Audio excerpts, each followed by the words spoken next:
Ambos dirigen el gabinete pericial Impeval. Luis en el área de investigaciones, peritajes y valoraciones y Antonio en la parte de farmacología, toxicología y medicina legal y forense. Juntos han participado en algunos de los casos con mayor notoriedad en la actualidad española, como son el caso Asunta, los manuscritos inéditos de Federico García Lorca o más recientemente los papeles de Panamá.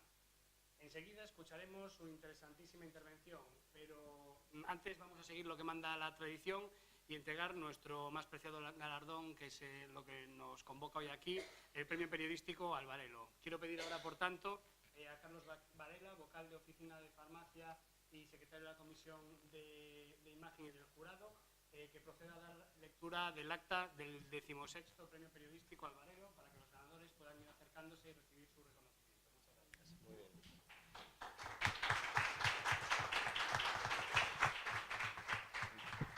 16º Premio Periodístico al Varelo, a Coruña, a las 17 horas del día 29 de enero de 2016, en la sede del Colegio Oficial de Farmacéuticos de A Coruña, reunido el jurado del 16 Premio Periodístico al Varelo, compuesto por los siguientes miembros: don Héctor Castro Bernardino, presidente del Colegio Oficial de Farmacéuticos de A Coruña, presidente del jurado; doña Margarita Muñoz de la Llave, vicepresidenta del Colegio Oficial de Farmacéuticos de A Coruña, vocal del jurado; don Carlos Varela Sánchez Caballero, vocal de la Junta de Gobierno del Colegio Oficial de Farmacéuticos de A Coruña, secretario del jurado; doña Rosa Domínguez Seoane, periodista de La Voz de Galicia, vocal del jurado; doña Isabel Bravo Franco, periodista de Radio Coruña Cadena Ser, vocal del jurado. Una vez leídos y examinados los trabajos presentados al 16º Premio Periodístico al Varelo, acuerdan conceder los siguientes premios según se recogen las bases. Accessit, dotado con 1.000 euros, para Raúl Romar García, por el artículo titulado «La vacunación salva más de 2 millones de vidas al año en el mundo», publicado en La Voz de Galicia el 5 de junio de 2015. Entrega el premio Margarita Muñoz de la Llave, vicepresidenta del Colegio de La Coruña.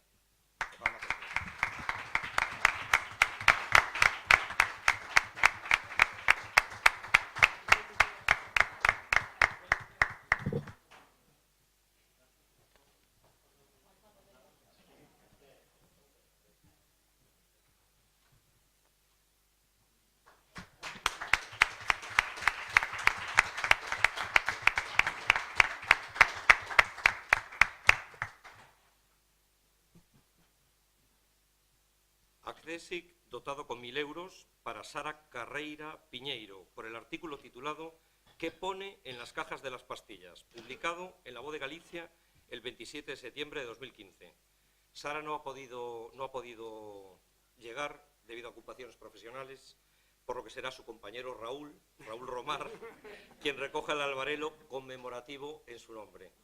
Entrega el premio Pilar Martínez de la Riva, miembro de la Comisión de Comunicación del Colegio.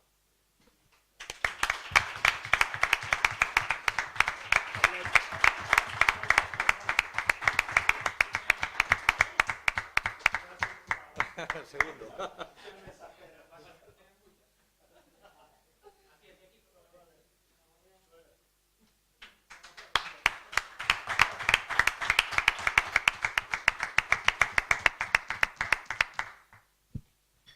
Y por último, trabajo más destacable a juicio del jurado, premiado con 3.000 euros para Nieves Salinas Amil y Eva Puerta Pérez, autoras del reportaje titulado «Las víctimas de las mafias farmacéuticas», publicadas en la revista Interview el 19 de enero de 2015. Entrega el premio don Héctor Castro Bernardino, presidente del colegio. Y adelante, venga.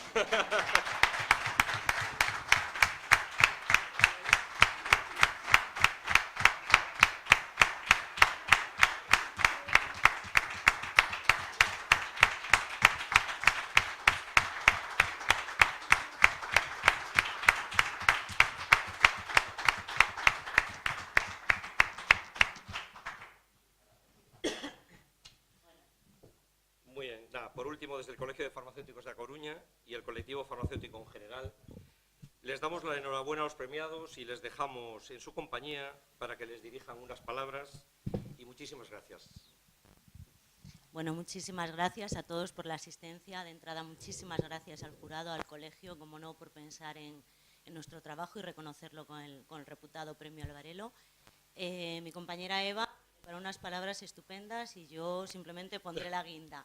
Entonces, a mí sí decir que me hace mucha ilusión recibir este premio porque está mi familia presente, porque soy gallega, porque es el primer premio en Galicia, porque me honra que me lo dé el colegio, que sé que se implica en los temas como los que nosotros trabajamos, y porque representa una revista que acaba de cumplir 40 años de investigación, de periodismo, y como decía un compañero mío hace no mucho, de destaparlo todo, que es así. O sea que muchas gracias y le paso la palabra a Eva. Muy bien.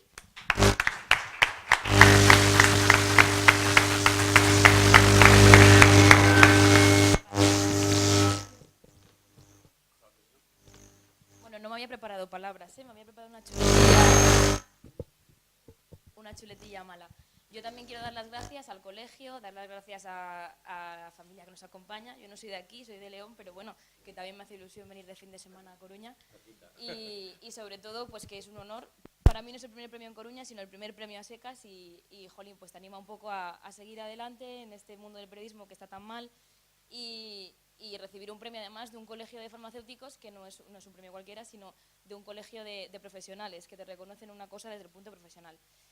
Y bueno, que espero que podamos seguir trabajando con la gente profesional de la mano, que creo que llegamos más a la gente y que es importante seguir en esta línea y que nos sigan dejando. Y muchas gracias a todos. Gracias.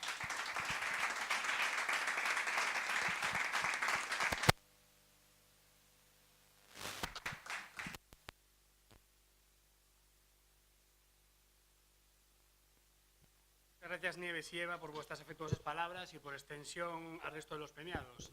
Para nosotros, y creo que hablo en nombre de todo el colectivo, es también un orgullo que se haga periodismo de investigación como el vuestro. Y más aún si hablamos de un tema tan delicado como han sido algunas noticias que han surgido en los últimos meses sobre el comercio ilegal de medicamentos. El canal de las farmacias es uno de los más controlados y supervisados. Cualquier nuevo medicamento pasa por numerosos filtros hasta que llega al paciente. En todos estos puntos, desde el laboratorio que lo fabrica, lo diseña y lo investiga, hasta la oficina de farmacia, pasando por la distribución farmacéutica y presente en todos esos puntos un farmacéutico. Y esta es la mayor garantía de que los medicamentos estén accesibles para los pacientes. Porque tenemos vocación de servicio público y porque el paciente es nuestra prioridad. Tanto desde este Colegio de Farmacéuticos como desde nuestro Consejo General hemos luchado en los últimos años para que se endurecieran las penas por tráfico ilícito de fármacos. Hasta 2015, este era considerado una infracción grave, penada con inhabilitación y multas, y hoy puede ser castigado también con penas de prisión.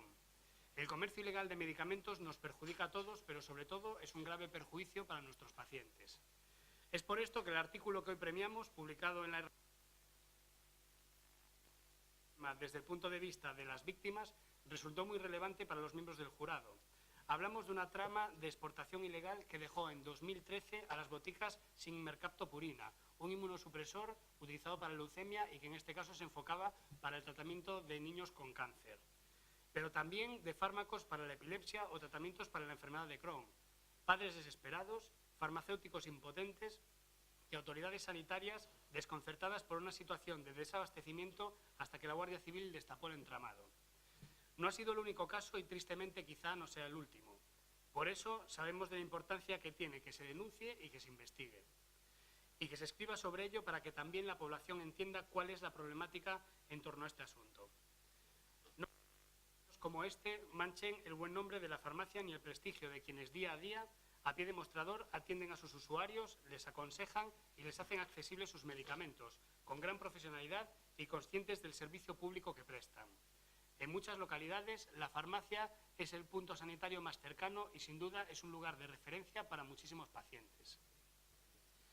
Cambiando de tema, otro tema de gran interés entre todo lo publicado en 2015 en Galicia, en materia sanitaria, fue el tema de las vacunas, que tan minuciosamente trató Raúl Romar en su reportaje. 2 páginas de periodismo especializado publicadas en La Voz de Galicia, en las que se analizan las bondades de la vacunación no solo para cada individuo, sino para la colectividad. ¿Qué ocurriría si no tuviéramos vacunas como la difteria, contra la polio o para combatir el sarampión?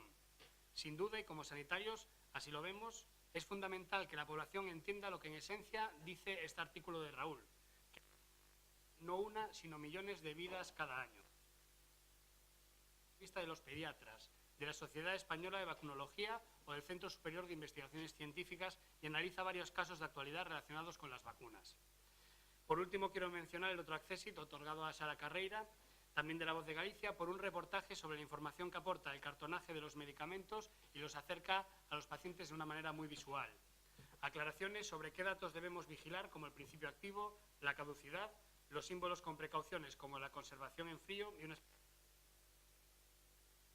Esto es lo que ha dado de sí la edición de este año, que ya suma 16 de antigüedad, lo cual es un orgullo para todos nosotros. Y desde este momento miramos ya a lo que nos deparará desde el punto de vista de la información sanitaria el 2016, año en el que también van perfilándose ya otros temas relevantes y que nos afectan de una manera importante, como por ejemplo, solo con una palabra, Bexero, ya todos podemos hacernos una idea.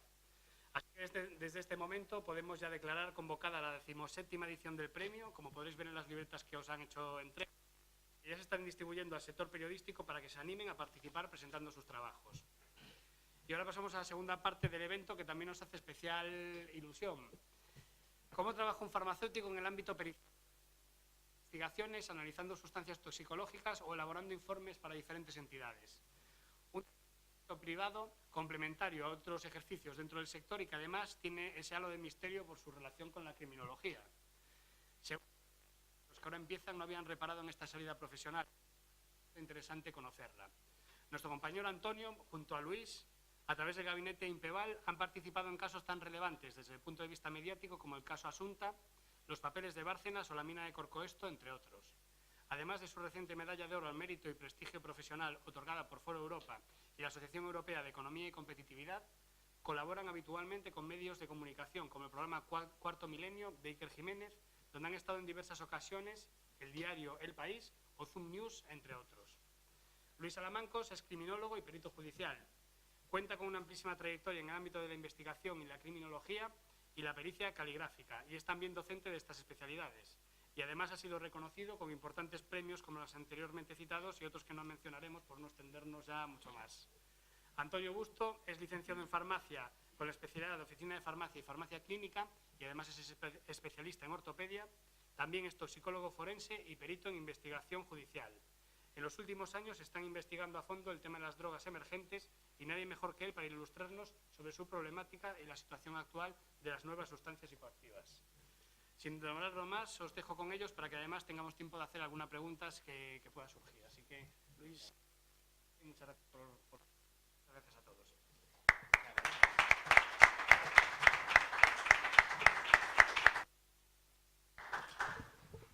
Sí, se oye ahora, sí. Hola, buenas noches. Disculpad la voz porque estos últimos días he sido usuario de vuestros servicios porque cogí una infección respiratoria en una investigación de campo que hicimos en Sesenia. Sabéis que estuvo ardiendo el mayor vertedero de Europa y bueno, pues estuvimos allí unos días. Lo veréis en Cuarto Milenio dentro de un par de semanas, pero bueno, realmente la situación allí es terrible, ¿no? Es dramática y de hecho la prueba está en que llegué pues tocadísimo, ¿no? Voy a hablar un poco del tema de la pericia judicial y de la pericia judicial que atañe a vuestro sector, a los farmacéuticos, ¿no? En España la investigación criminal la lleva con carácter exclusivo, aunque no excluyente, las fuerzas y cuerpos de seguridad del Estado en el ámbito nacional y las policías autonómicas que tienen competencia en materia criminal. Estamos hablando de la Policía Autónoma Vasca, la Policía Autónoma Catalana y en algunos aspectos la Policía Foral de Navarra.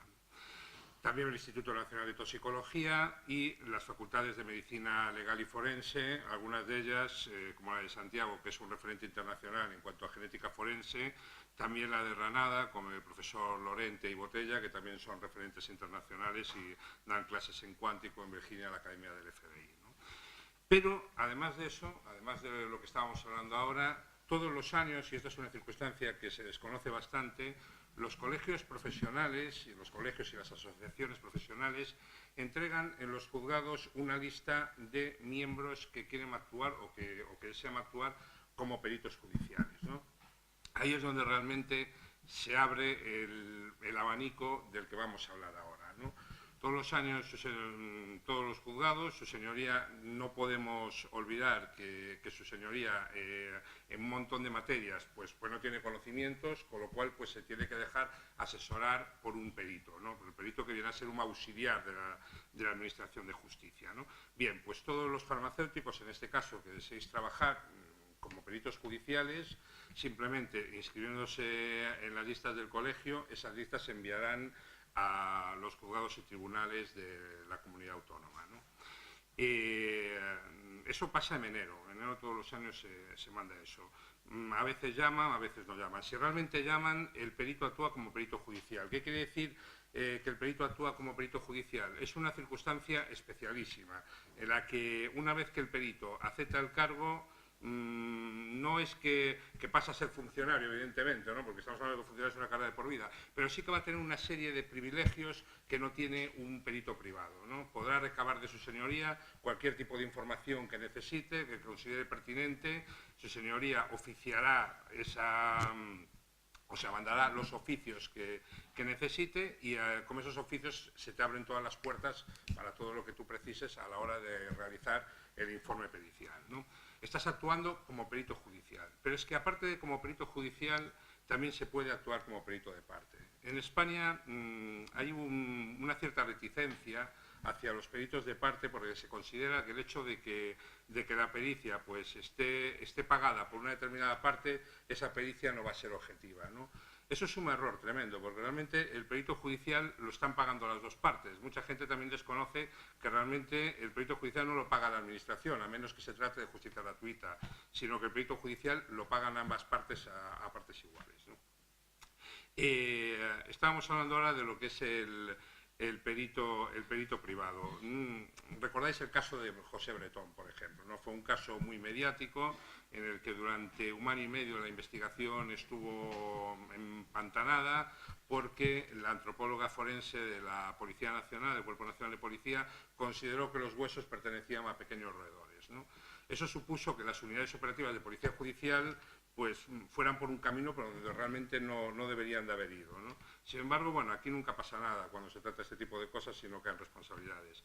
Pero si no fuera por el profesor Echeverría, que realmente emitió un peritaje privado, si no fuera por el profesor Echeverría, hoy en día Bretón estaría todavía en la calle, ¿no? Esa es realmente la importancia que tiene el perito privado en este país, ¿no? Y eso estamos hablando de que es una pericial privada. Y así sucedería con un montón de temas, ¿no? ¿Qué sucede? Que evidentemente para trabajar como perito, bien sea perito judicial o perito privado, hay que estar formándose continuamente, ¿no? Tenemos quizá el enorme reto, los peritos privados, que como no somos funcionarios, un funcionario cobra igual, haga 200 informes o haga uno, ¿no? Nuestro informe siempre tiene que tener ese punto de calidad, ¿no? Ese punto de calidad para que le entre por los ojos a su señoría y que realmente diga, oye, pues mira, valoro más el informe de este perito, siendo perito privado, que el informe de los peritos, vamos a decir, oficiales, ¿no? Pero que sí hay un campo, y hay un campo enorme dentro de la pericia. Dentro de la pericia y, por ejemplo, en el caso vuestro de la farmacia, en el campo de la toxicología, los farmacéuticos sois grandísimos especialistas en todos estos temas. Dentro del campo de la toxicología, como mi compañero Antonio, que os hablará ahora también de su materia, pues hay muchísimo campo para trabajar. No sé si queréis que os cuente algún tema de mi experiencia en Cuarto Milenio o algo de eso.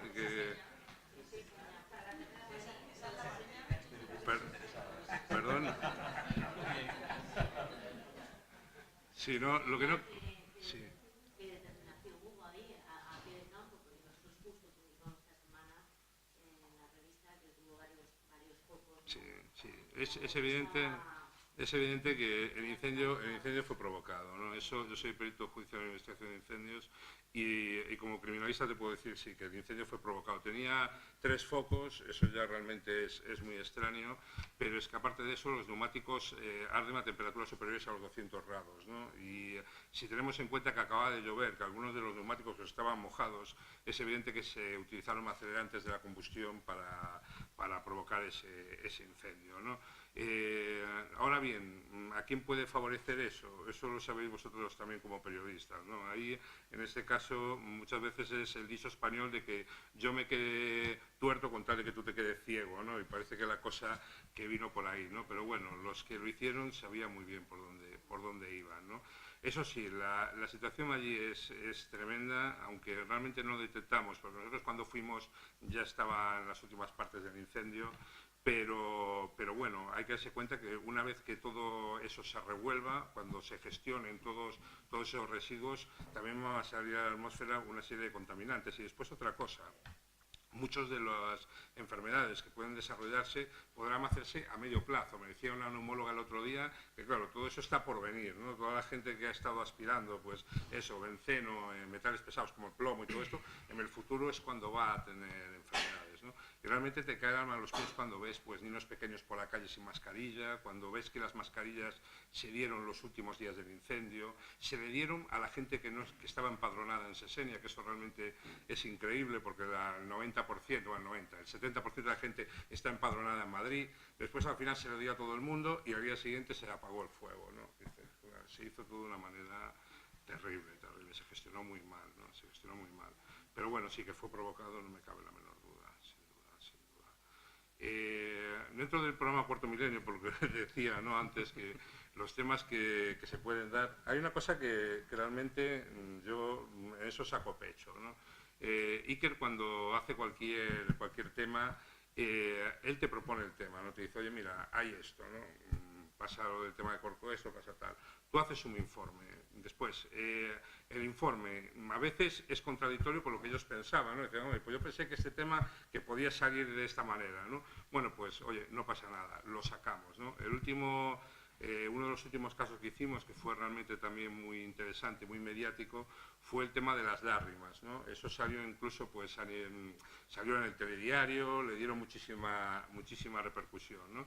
Se decía que las lágrimas, según fueran emotivas o reflejas, pues esas lágrimas tenían una forma distinta, ¿no? Que se podía ver en el microscopio un dibujo distinto, ¿no? Y es curioso porque en el telediario de la 2, después de que salió Cuarto Milenio, por eso había que recomendarles que vieran el programa, pues después de que salió, siguieron hablando de que sí, de que se podía por el dibujo de las lágrimas, no. Nosotros hicimos un experimento que, bueno, no tiene la consideración científica como tal, porque, bueno, fue una muestra pequeña, fue de gente que eran fans del programa y no sé cuántas personas fueron al final al experimento.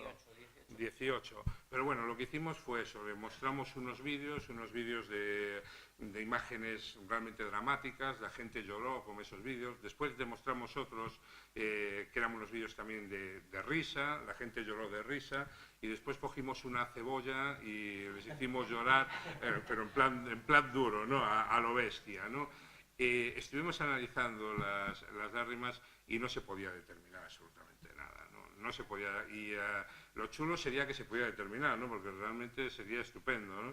Pero no se pudo determinar y nosotros lo dijimos, mira, no se puede determinar nada, y salió en el programa. Curiosamente, a los 2 días dice en el telediario, pues sí que se puede determinar según tal. No, pues no se puede determinar, ¿no? Eso sí, las cosas que se van haciendo en este campo, por ejemplo, el tema de Corcoesto, la mina de Corcoesto, o cuando fue lo de las bombas atómicas que cayeron en Palomares, que dejaron la zona contaminada. Yo no sé si será una relación, o el río Gallego, lo último del tema del Lindano, yo no sé si será una relación causa-efecto, pero sí que te causa una enorme satisfacción cuando ves que hacen un programa de este tipo y a las semanas siguientes hay una consecuencia, ¿no? Por ejemplo, cuando fue lo del tema de Corcoesto, ¿no? Corcoesto era una mina de oro, una mina donde realmente se puede sacar un camión de oro. Llevamos a un geólogo y él decía que sí, que se podía sacar un camión de oro. Ahora bien, ¿cómo dejaba la zona? La zona quedaría degradada durante décadas, ¿no? La empresa que se iba a hacer cargo de la mina era una empresa que tenía solo 2 concesiones. Una de ellas estaba en Ghana y otra estaba no sé en qué otro país, ¿no? Y la de aquí de España, ¿no? No podía haber cogido una empresa más cutre, ¿no? Claro, esta gente lo que iba a hacer pues era eso, acabar con todo eso, ¿no? Curiosamente, semanas después, la corporación municipal pues denegó el permiso, que presionó a la Xunta para que realmente pues revocaran el permiso con la empresa, ¿no? Lo del tema de Palomares, cuando llegamos allí a Palomares, ya llovió desde que cayeron las bombas de los americanos. Cuando llegamos allí, llegamos a una zona que no estaba excluida, ¿no? Era una zona donde la gente andaba por ahí con el rebaño, con las ovejas y con todo esto, y no había radiación. Nosotros fuimos como un expiloto de Iberia, que era un aficionado a todo esto, y nos decía, oye, aquí estuvieron los ucranianos y aquí encontraron radiación y tal. Pues efectivamente, estuvimos midiendo con los contadores Geiger y sí que nos estaba dando que había radiación. Curiosamente, semanas después se acota toda esa zona que por aquel entonces era libre, se acota toda esa zona y se empezó ya a llevar la tierra. Los Estados Unidos empezaron ya a comprometerse a llevar toda esa tierra de ahí, ¿no? Pero, oye, pues mira, este tipo de cosas pues siempre te motivan, ¿no?, para seguir trabajando, ¿no? Ya os digo, disculpad la voz porque yo creo que dentro de una semana voy a volver otra vez a ser usuario de la farmacia.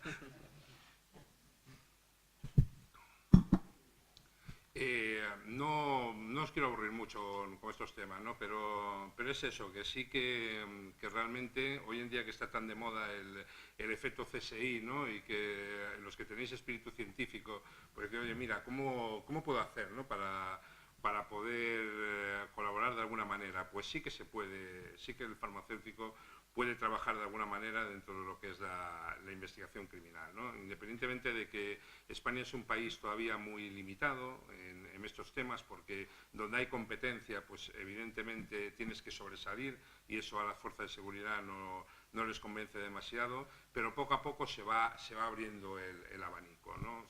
Hoy en día nadie pone en duda que si tienes un accidente de tráfico, aunque la Guardia Civil, la Policía Local tenga competencias en eso, tú puedes encargar a un perito un contraperitaje, ¿no? Si tienes un tema caligráfico o lo que sea, pues también puedes encargar a un perito un contraperitaje, ¿no?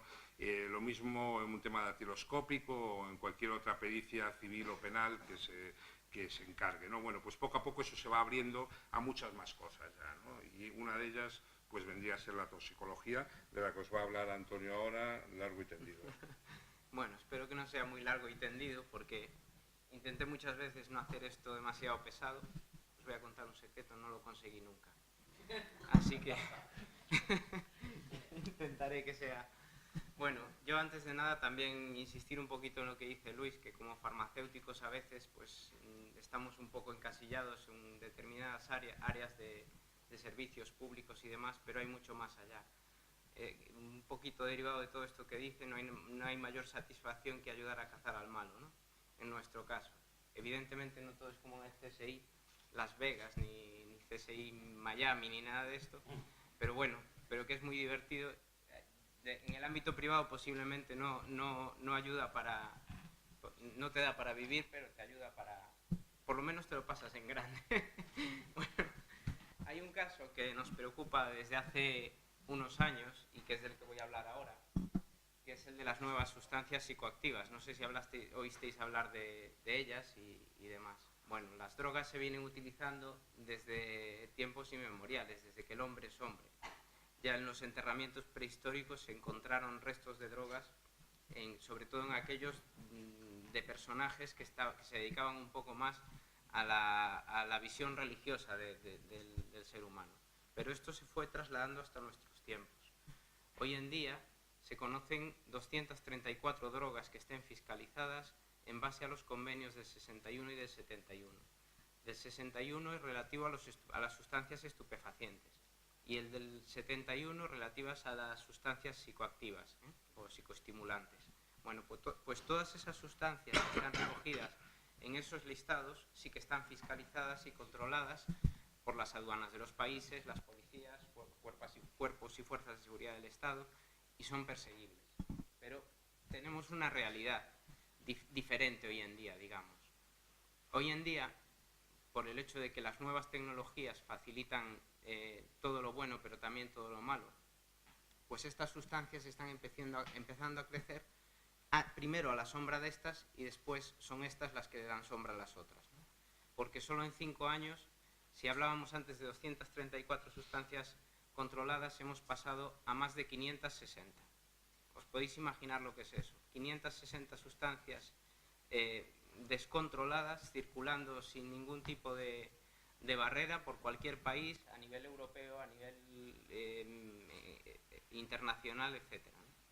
¿Pero qué son estas sustancias psicoactivas? Bueno, obviamente os decía que antes había unos convenios descritos donde se agrupaban todas las sustancias que sí estaban controladas. Las nuevas sustancias psicoactivas podemos definirlas como todas estas otras sustancias que, siendo un peligro para la salud pública de la misma categoría o peor incluso que aquellas que sí estaban controladas, pero que las superan a estas en número, ¿no? Bueno, pues estas son las nuevas sustancias psicoactivas. Intento hacer una definición un poco simple del tema, ¿no? Bueno, los estamentos europeos trataron de verter un poco de luz sobre esto. ¿Por qué? Porque se utilizaba un mismo término para agrupar sustancias de distintas características con distintos efectos, psicoactivas, psicoestimulantes, que son sinónimos, pero no siempre son lo mismo, y decidieron llamarlas drogas emergentes. Habréis oído hablar de los euforizantes legales, de las drogas recreativas, de los productos químicos de investigación y desarrollo, que se utilizan como drogas. Bueno, hay un montón de ellas y un montón de nombres, pero lo único que los recoge a todos es drogas emergentes. Insisto en esto porque nos da una definición bastante amplia de lo que suponen estas drogas a nivel farmacológico, a nivel toxicológico y a nivel de que sea más fácil luchar contra ellas, digamos, ¿no? Y es cualquier sustancia pura o preparada que no está recogida en estas listas y por lo tanto no son ilegales, y esto es muy importante y vamos a profundizar ahora sobre ello, que no sean ilegales y que además pueden causar un daño tan grande o mayor, y sus efectos son mucho peores en muchos casos que estas. Entonces, esos son las definiciones, ya me callo en ese sentido, no voy a seguir más por ahí. Clasificaciones tampoco os quiero aburrir aquí con ellas, pero se distinguen 6 grandes grupos, que son los cannabinoides sintéticos, las catinonas sintéticas, las feniletilaminas, las triptaminas y piperacinas también. Luego el resto están englobadas dentro de un gran cajón desastre que se llama otras sustancias, digamos. Bueno, ¿por qué no son ilegales estas sustancias? Si nosotros sabemos que son un peligro para la salud pública, ¿por qué no son ilegales? Bueno, porque las leyes se construyen dentro del marco europeo, por lo menos, en base a una serie de criterios científicos en lo que respecta a las drogas. Es decir, una droga tiene que demostrarse que es un peligro para la salud pública, pero primero para eso hay que descubrirla. Y cuando se descubre hay que ponerle un nombre, hay que catalogarla, hay que ver qué efectos produce.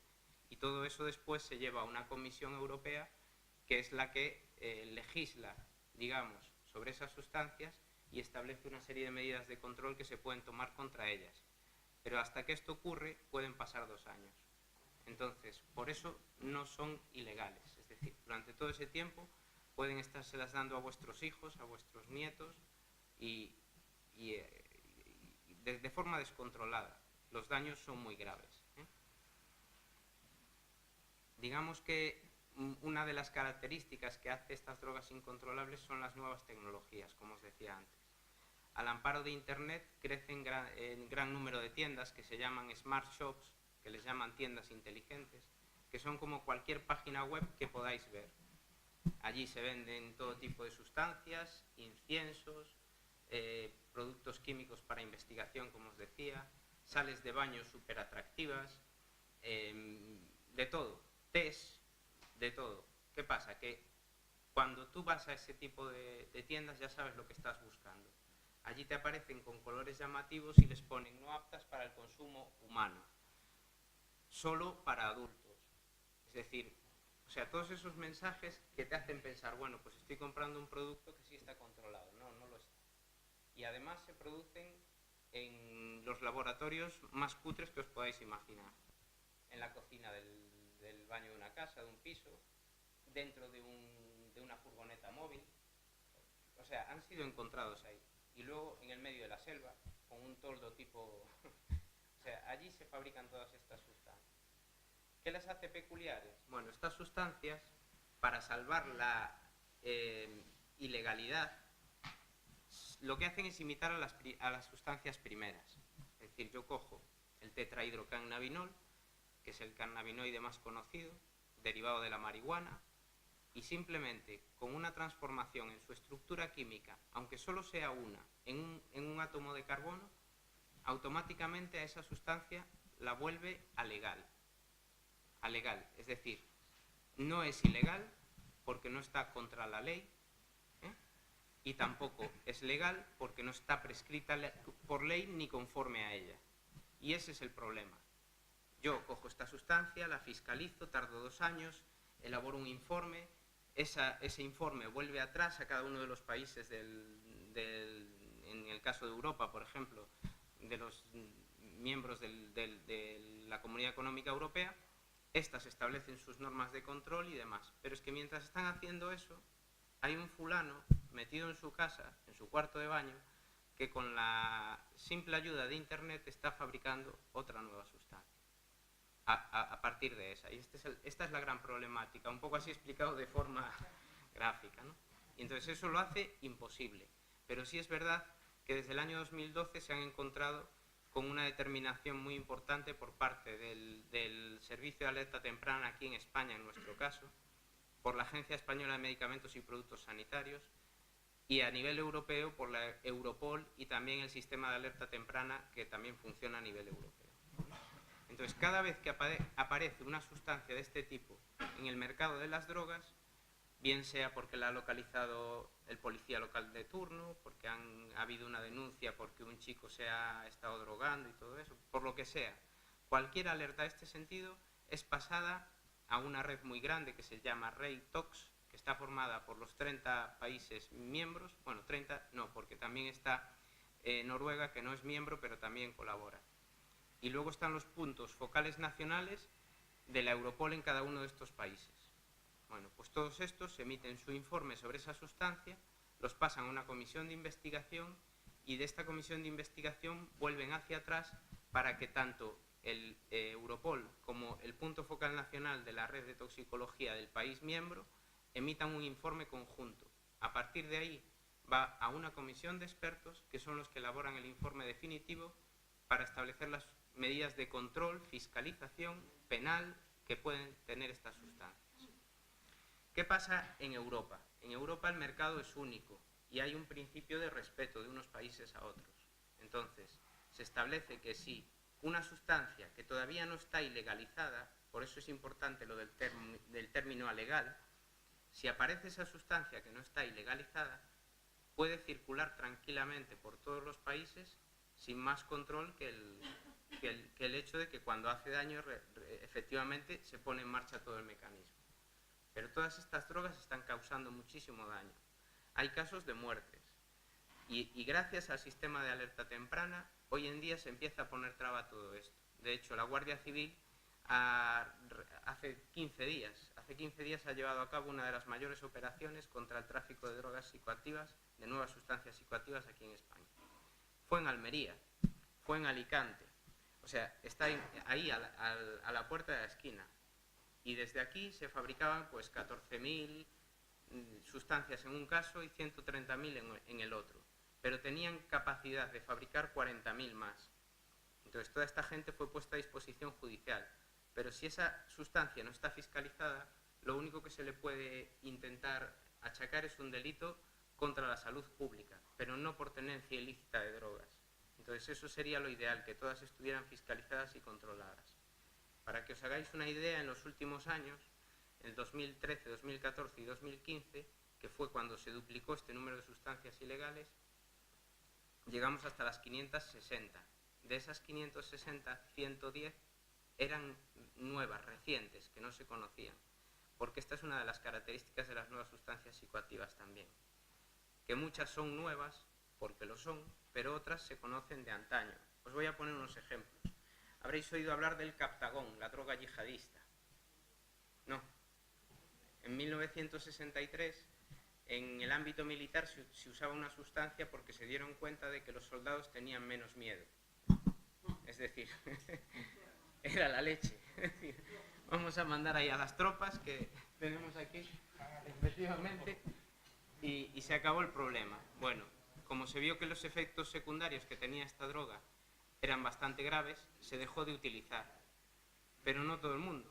Es decir, los yihadistas la siguen utilizando hoy en día. Por eso muchas veces son capaces de inmolarse y de hacer barbaridades sin tal. No es fundamentalismo islámico, no es fundamentalismo, es que están drogados.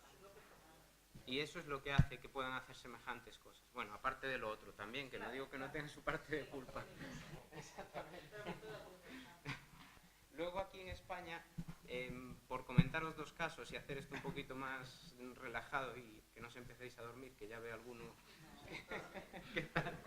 Bueno, es que estas sustancias tienen efectos también hipnóticos y sedantes. Es normal.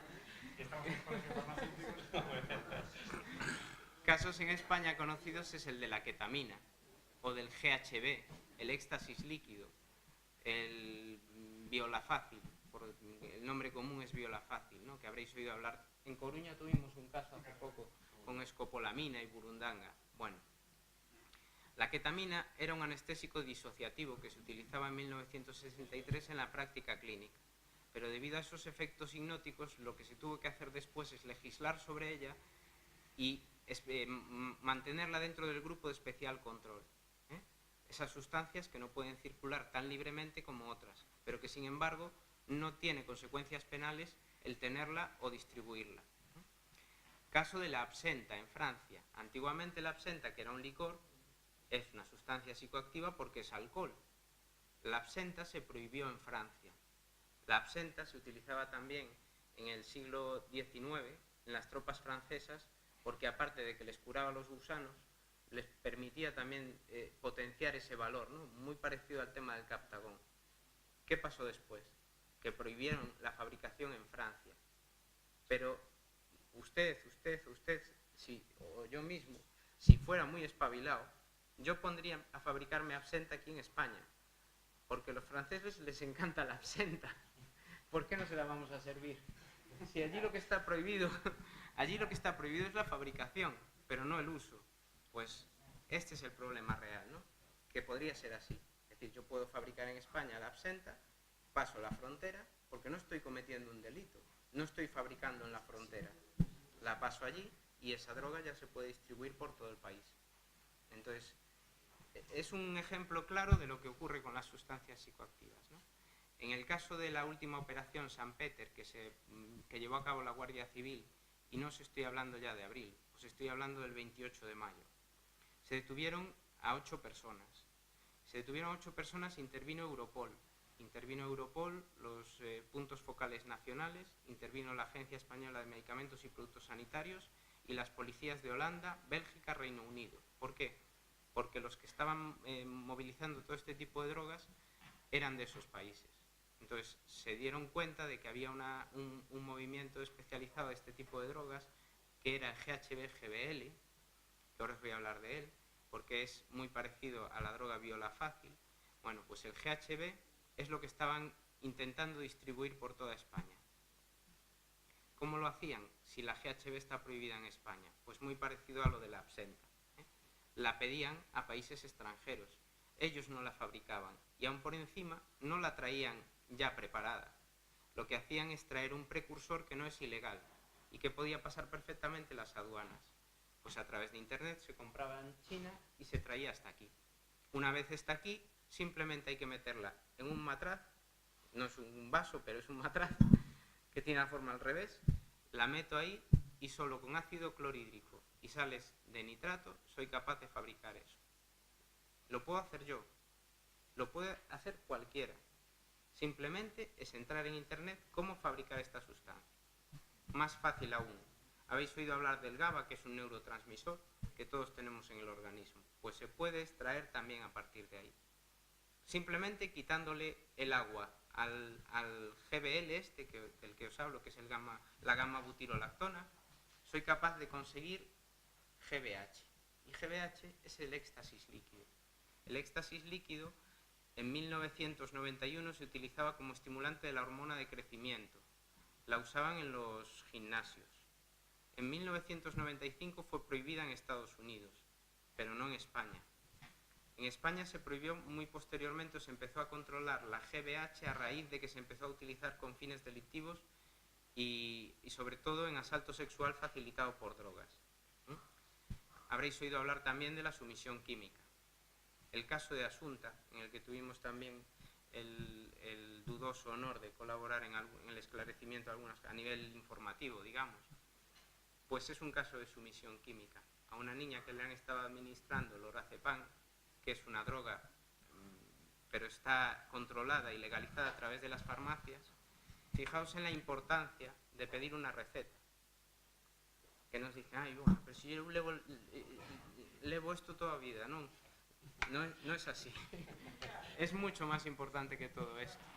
Porque en internet cogen ese lorazepam, lo mezclan con aquello y, no, es que soy tu amigo de toda la vida, ¿no? Y tú sabes que me estoy tratando con eso. Pero bueno, ocurren estas cosas desgraciadamente y no somos conscientes. A mí me parece deleznable que unos padres sean capaces de hacerle eso a una niña. Me parece deleznable, pero lo hacen. Y hay gente que lo hace, porque hay gente que no es buena, que no piensa como nosotros, pero lo hacen. Y eso es un caso muy grave. Pues, ahora que hablas, me permites un momento, sí. solo. Ahora que hablas del caso Asunta, realmente hay dentro de lo que fue la investigación criminal y la inspección nacional del crimen y el tratamiento de las pruebas, hubo un error terrible por parte del Servicio de Criminalística de la Guardia Civil, ¿no? El Cuerpo Nacional de Policía tiene varios laboratorios, vamos a decir, descentralizados, ¿no? Por ejemplo, el laboratorio de aquí de Coruña lleva toda la zona noroeste, tiene el laboratorio de ADN, están descentralizados. La Guardia Civil no, la Guardia Civil manda todo al Servicio Central de Criminalística, ¿no? Es realmente curioso que cuando van y cogen la camisa de la niña, la camiseta de la niña, para ver si realmente las manchas que tenía, las manchas biológicas, podían ser semen, hubiera una transferencia de semen de un preservativo que estaba en la misma mesa, que era de una persona que no tenía absolutamente nada que ver con el asunto y que, claro, diera positivo, ¿no? ¿Eso qué supuso? Eso supuso que la persona que utilizó las tijeras para cortar el preservativo hizo lo mismo con la...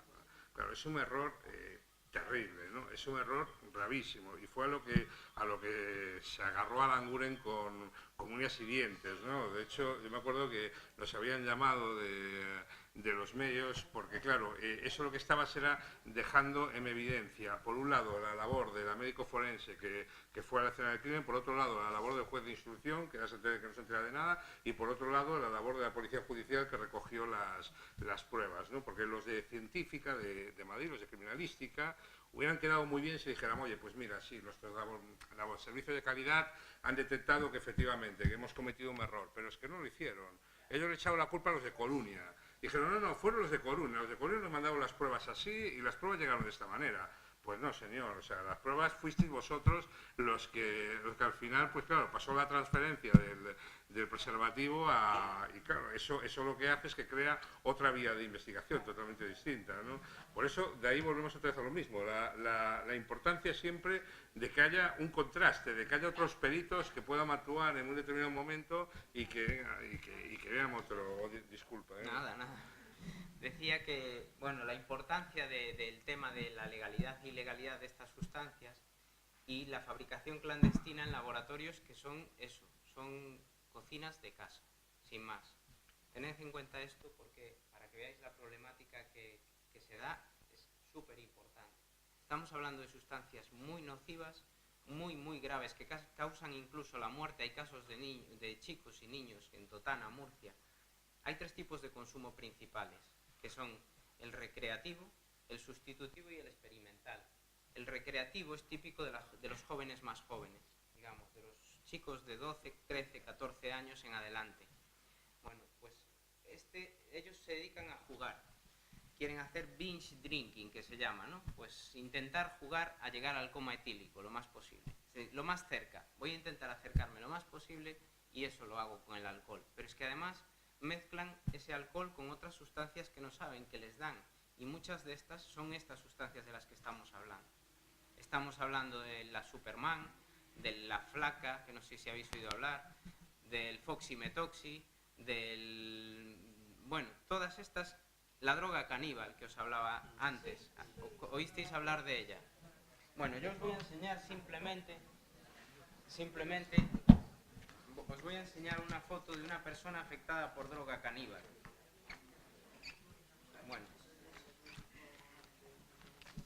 a ver si la podéis ver, si no os la pongo en el ordenador. Así.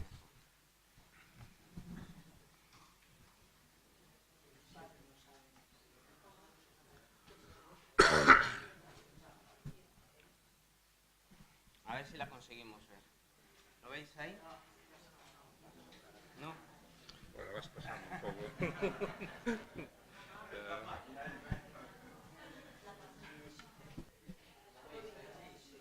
Sí, esto es en España. Y aquí al lado veis que pone MDPV, que es metilendioxipyrovalerona. Esta es la droga caníbal. Al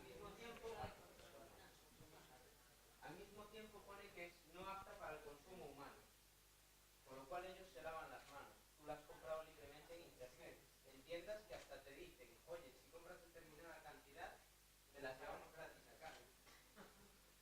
Y lo venden como productos de investigación química. Bueno, pues lo que hacen estas drogas es provocar una agresividad casi primitiva en la persona que las consume. No es que quiera decir que se vuelva un caníbal, pero sí un simio primitivo. La policía local de aquí de Mallorca.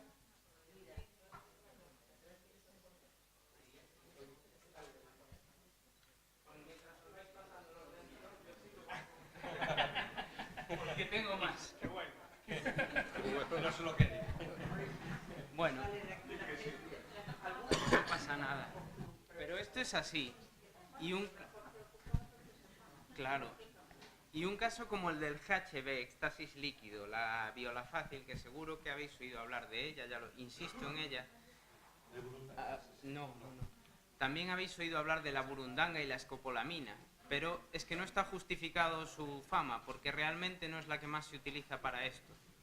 Para las personas que tienen intención de provocar un asalto sexual facilitado por drogas, las drogas más utilizadas son el alcohol y la GHB, el éxtasis líquido, que nada tiene que ver con el éxtasis, insisto, pero se utiliza esa, porque es un líquido incoloro, inodoro e insípido.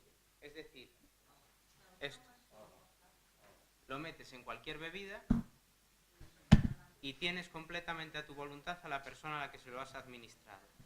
No solo eso, hay un determinado grupo de sustancias que se llaman entactógenos, que lo que hacen es generar empatía entre la persona que lo administra y la persona a la que lo ha consumido, efectivamente. Entonces, en los casos de sumisión química, porque los asaltos sexuales facilitados por drogas no dejan de ser de sumisión química, la única diferencia que hay es que el consumo, en el caso de los facilitados por drogas, de los asaltos sexuales, el consumo puede ser voluntario, voluntario más involuntario o involuntario completamente. Porque, ¿qué pasa aquí? Que la chica se droga para que la violen, no. La chica se droga porque se está drogando y está probando cosas nuevas, pero el asaltante se aprovecha de eso para abusar de ella. Y en el caso de voluntarias más involuntarias es que toma drogas que sabe que le van a hacer ese tipo de efectos o ese tipo de efectos similares al alcohol, pero al mismo tiempo en su bebida le han metido otra que no sabe lo que es y acaba como acaba. Os voy a dar unos datos un poco más dramáticos para eso. El GHB, aparte de que puede provocar el coma e inducir el coma y la muerte, si solo tienes la suerte de que te da un coma, es reversible. Con lo cual, como es reversible, no acudes al centro de salud. Eso limita mucho la capacidad de reacción de todo el sistema, porque si no hay denuncia, no se puede poner en marcha todo este sistema y esa droga puede permanecer legalizada o alegalizada durante muchísimo tiempo.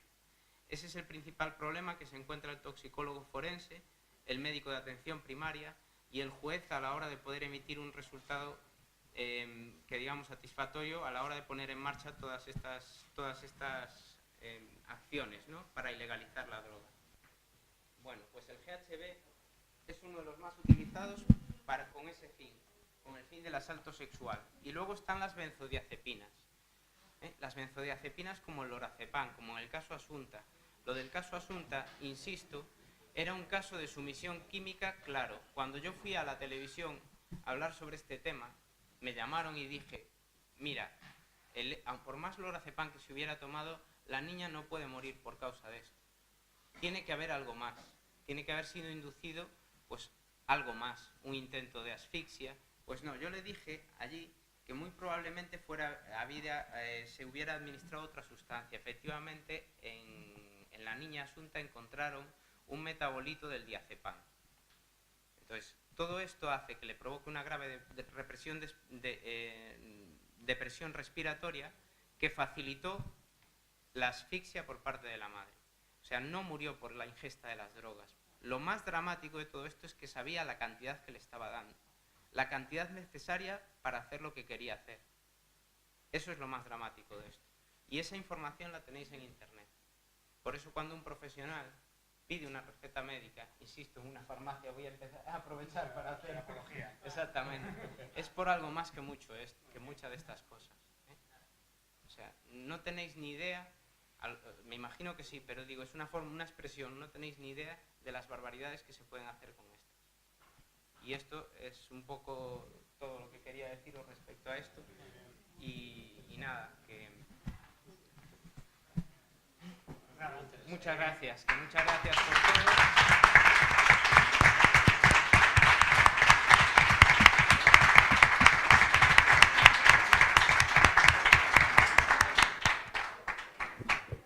No sé si tenéis alguna pregunta.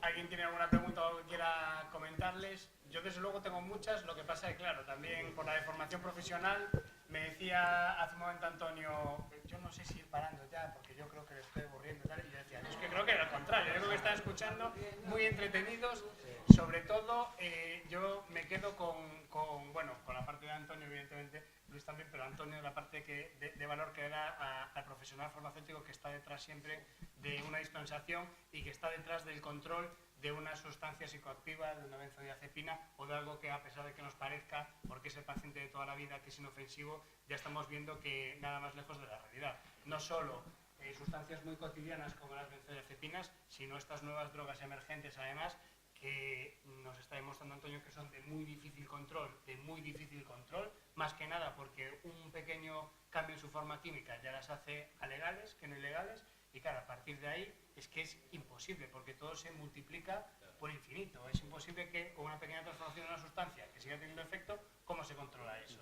Yo creo que ese es el gran problema. Claro, las listas no pueden ser infinitas, hay un periodo de 2 años hasta que esa droga se convierte en ilegal, y ahí desde luego hay un terreno que hay un vacío muy importante y que tenemos que actuar toda la sociedad para proteger sobre todo a los jóvenes, que yo entiendo que son los que pueden tener los más vulnerables y los que tienen más acceso a esto, pues entiendo que desde el punto de vista lúdico.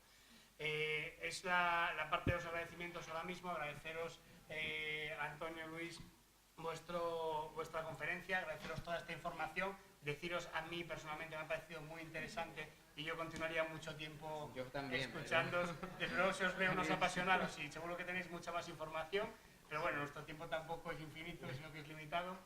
Agradeceros a los premiados, desde luego, vuestro compromiso con la información sanitaria de calidad y todo el trabajo de investigación, que ya veis que nosotros como farmacéuticos también estamos en la misma línea de trabajar, de denunciar todos aquellos aspectos que sean contrarios a nuestra profesión farmacéutica, que es al final la defensa de la salud del paciente. Agradeceros a todos vuestra asistencia también.